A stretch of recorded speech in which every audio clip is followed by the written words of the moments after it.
শুভ সকাল বন্ধুরা। তো সকাল থেকে ব্লগটা আমি এখান থেকে শুরু করলাম। সরস্বতী পুজোর দিন ভোরে উঠে বেরিয়ে পড়লাম, যেহেতু আজকে পুষ্পাঞ্জলি দিব। সকাল সকাল থেকে উঠে স্নান টান করে পাশে একটা ওইখানে কোচিং সেন্টার আছে, এখানে এসেছি।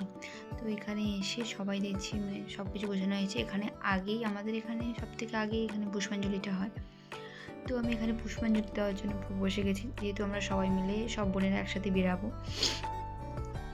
এখান থেকে গিয়ে তারপরে সবাই একটু বেরাবো, ঠাকুর দেখবো। রাতে বেরানো হয় না, আমরা সবাই সরস্বতী পুজোর দিন দুপুরবেলাই বেরাই।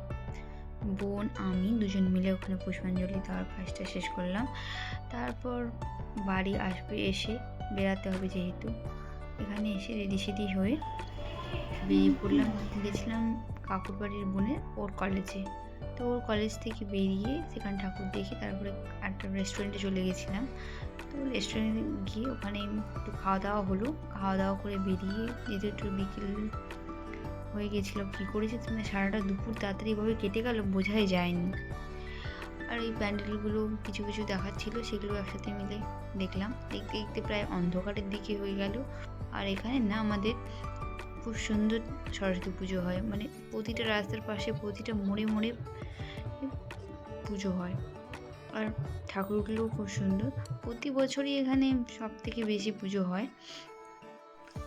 সারাদিনে কিছু কিছু ছবি তোমাদের সাথে আমি শেয়ার করলাম।